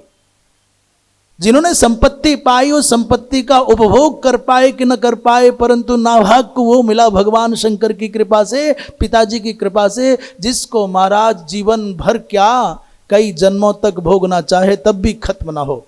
माता पिता के आशीष से, अपने गुरुजनों के संतों के आशीष से जो मिलता है वो दिखने में भले ही कम लगता हो, परंतु वो अक्षीण होता है, वो अनंत होता है, उसका कभी अंत नहीं हो सकता। और जो सामान्य तुच्छ भूमि के टुकड़े पर, सोने पर, चांदी पर, रुपया पर, पैसा पर, जमीन पर, गाड़ी पर जो अपने माता पिता का तिरस्कार कर जाते हैं, लड़ जाते हैं, भाइयों को अपना प्रतिद्वंदी मान करके उनको पराजित करना चाहते हैं, वो अभागे न इन वस्तुओं का सुख भोग पाते हैं और न परलोक में सदगति पाते हैं। इसलिए संपत्ति को लेकर के झगड़ा करने वाला मनुष्य धरती पर सबसे अधिक दया का पात्र है। धन को लेकर के संघर्ष करने वाला, विवाद करने वाला व्यक्ति इस धरती पर सबसे अधिक दया का पात्र है। महाराज क्या किया, उसी समय ऐसी कुछ घटना घटी कि एक भेड़िया आ गया। त्रित तो सबसे आगे चल रहे थे, एक और द्वित पीछे चल रहे थे। उसी समय मन में उनके बुरा भाव आ गया। भेड़िया आया, ये चिल्लाए भेड़िया आया, तो भेड़िया से डर करके त्रित भागे तो आगे एक अंधा कुआं था, उस कुएं में गिर गए। कुएं में गिर करके चिल्लाए, अरे भैया मुझे बचाओ, निकालो निकालो। इन दोनों भाइयों ने अपने भाई को नहीं निकाला और छोड़ करके, कुएं में पड़े हुए भाई को छोड़ करके गायों को लेकर के चले गए। भ्रातृभ्याम पशुलुब्धाभ्याम उत्सृष्टः स महातपाः। जब संसार के सब सहारे तुम्हारा साथ छोड़ जाते हैं, तब तुम्हारे चित्त में आता है उस जगत पिता जगदीश्वर का आलंबन। तब आता है तुम्हारे अंदर से आत्मविश्वास की ज्योति स्फुटित होती है। महाराज जैसे ही वो लोग गए और ये असहाय हो गए, कुछ देर तक बड़े खिन्न, बड़े पीड़ित हुए, परंतु अंदर उनको तो वैदिक विद्या का ज्ञान था, वो यज्ञ विद्या के मर्मज्ञ थे। उन्होंने उसी समय कुएं में लटकती हुई घास को सोमलता माना, सोमलता की भावना करके, और महाराज पत्थर के टुकड़ों को उन्होंने पेषण करके अभिशप बनाया। निर्जल कूप में पड़े त्रित ने दिव्य भाव से संकल्पित यज्ञ करना आरंभ कर दिया, और उस यज्ञ के द्वारा प्रसन्न हुए। उस कूप में सरस्वती मैया आ गई। सरस्वती नदी के किनारे था। भगवती माँ सरस्वती जल बन करके उस कुएं में आई और जल के सहारे से त्रित बाहर आ गए। उसके परिणाम स्वरूप त्रित मुनि ने जो यज्ञ भाव से उस कूप में मानसिक यज्ञ किया था, जो अत्यंत अल्प संसाधनों से यज्ञ किया था, उसके प्रभाव से देवगणों ने वरदान दिया, जो इस कूपोदक का आचमन करेगा उसको सोमरस पान करने का फल प्राप्त होगा। और उसी समय त्रित ने अपने दोनों भाइयों को आवेश में आकर के शाप दे दिया, जाओ तुम दोनों भेड़िए हो जाओ। महाराज क्या उस जमाने में भी इन बड़े बड़े महात्माओं के चित्त में लोभ आ सकता था क्या? भ्रातृद्रोह हो सकता था क्या? भैया, लोभ वृत्ति हो, काम वृत्ति हो, क्रोध वृत्ति हो, ईर्ष्या की वृत्ति हो, द्वेष की वृत्ति हो, राग की वृत्ति हो, ये अनादि हैं। व्यक्ति आते हैं, चले जाते हैं, जैसे पुष्प बार बार खिलते हैं और न जाने अव्यक्त सुगंध कहाँ से उनको पूर्ण कर देती है, और पुष्प के झड़ते ही, मरते ही, गिरते ही सुगंध फिर गुप्त हो जाती है। ऐसी अच्छाइयों और बुराइयों के न जाने कहाँ कहाँ से प्रतिनिधि आते जाते हैं, और बुरे लोग बुराई करके चले जाते हैं, बुरे व्यक्ति मर जाते हैं, बुराइयां बची रह जाती हैं। अच्छे लोग आते हैं, अच्छाइयां जीवित रह जाती हैं और अच्छे लोग विदा हो जाते हैं। तो ये अच्छाइयां और बुराइयां दो वृत्तियां हैं, प्रवृत्तियां हैं जो शाश्वत हैं, जो रहेंगी। ये आपके ऊपर निर्भर करता है, हम अच्छाई के प्रतिनिधि बनना चाहते हैं कि बुराई के प्रतिनिधि बनना चाहते हैं। हम अपने जीवन के द्वारा अच्छाइयों को परिपुष्ट करके समाज का कुछ,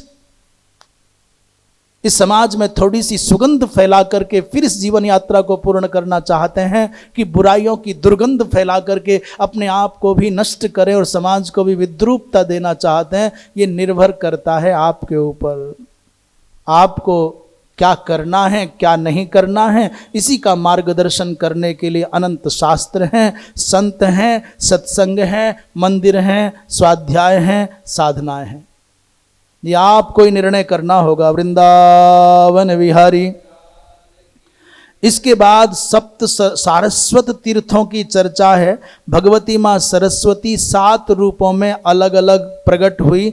पुष्कर में ब्रह्मा जी के यज्ञ में सुप्रभा बन करके, नैमिषारण्य में वेद चिंतन सत्र में कांचनाक्षी बन करके, गया में विशाला नाम से और उत्तर कौशल में मनोरमा नाम से, ऋषभद्वीप और कुरुक्षेत्र में सुरेणु नाम से, हरिद्वार में भी सुरेणु नाम से दक्ष के यज्ञ में प्रकट हुई, कुरुक्षेत्र में ओघवती नाम से, और हिमालय पर ब्रह्माकृत यज्ञ में विमलोदका नाम से सरस्वती का प्राकट्य हुआ। ये जहाँ सातों इकट्ठी हो गई, वो सप्त मरुत उत्पत्ति भी वहीं हुई है।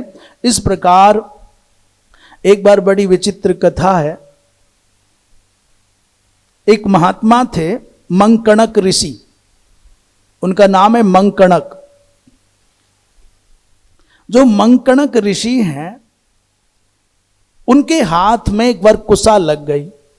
तो कुसा लगने पर समझते हैं ना, कुसा लग जाए तो क्या होगा? खून निकलेगा। परंतु मंकणक ऋषि के हाथ में कुसा लगने पर उसमें से रक्त नहीं निकला, शाक का रस निकला। शाक का रस निकला तो बड़े प्रसन्न हो गए। स वै शाक रसम दृष्ट्वा हर्षाविष्टः प्रणितवान, नाचने लग गए। और जैसे ही महात्मा मंकणक नाचे तो त्रैलोक्य नाचने लग गया, जीव जंतु नाचने लग गए। ततस्तस्मिन् प्रणृत्य वै स्थावरम जंगमम च यत, और केवल पशु पक्षी स्त्री पुरुष नहीं, वन पर्वत सागर नदी सब नाचने लग गए। उस अद्भुत नृत्य को देख करके महात्मा बड़े मोहित, बड़े चकित हो गए। ब्रह्मादि देवताओं ने कहा, महाराज भगवान शंकर से, प्रभु इस महात्मा को रोको, नहीं तो हम तो नाचते ही रह जाएंगे। भगवान शंकर आए और भगवान शंकर ने कहा, महात्मन क्या बात है, कैसे नाच रहे हो, रुको रुको रुको। उन्होंने कहा, महाराज मेरे शरीर में रक्त नहीं, शाक बहता है। भगवान शंकर ने अपना अंगूठा काटा, उसमें से भस्म निचोड़ दी। ले, इसमें क्या नया काम है? भगवान शंकर ने अपने अंगुष्ठ से ततो भस्म क्षतात राजन निर्गतम हिम सन्निभम, बर्फ के जैसी धवल भस्म निकाल दी। उसने कहा, अरे मेरे से भी बड़े गुरु तो यही निकल आए। इस कथा का तात्पर्य है, यदि कोई चमत्कृति पूर्ण आपके जीवन में घटना आपके किसी जन्मांतरी संस्कार के कारण हो जाए, उसको तमाशा मत बनाओ। सनातन धर्म चमत्कारों के आश्रित नहीं है। सनातन धर्म में चमत्कार हो जाए तो हो जाए, इससे बड़ा संसार में क्या चमत्कार चाहते हो आप? एक सामान्य सी बूंद माता पिता का आश्रय पाकर के एक जीवंत पुरुष बन जाती है। बिना पैरों से, जिसे चलना नहीं आता वो दौड़ने लग जाता है, जिसे बोलना नहीं आता वो बड़ा बड़ा वक्ता बन जाता है। मूकम करोति वाचालम पंगुम लंघयते गिरिम। प्रतिदिन संसार में घटनाएं घट रही हैं, काय का चमत्कार चाहिए आपको? सनातन चमत्कारों के आश्रित नहीं है। चमत्कार अपने आप हो जाएं तो हो जाएं, परंतु चमत्कारों को इतना बड़प्पन नहीं देना चाहिए। इसके बाद आष्टी सेन एक ऐसा स्थान है, अब शेष प्रसंग कल होगा। तीर्थ यात्राओं में विश्वामित्र जी महाराज की तपस्या का कौन राक्षस है अधिक, तो तीर्थों की यात्रा कल चलेगी। इसका मतलब दुर्योधन भी अब कल ही मरेगा, आज मरे नहीं। वृंदावन बिहारी लाल की। श्रीमन्नारायण नारायण नारायण।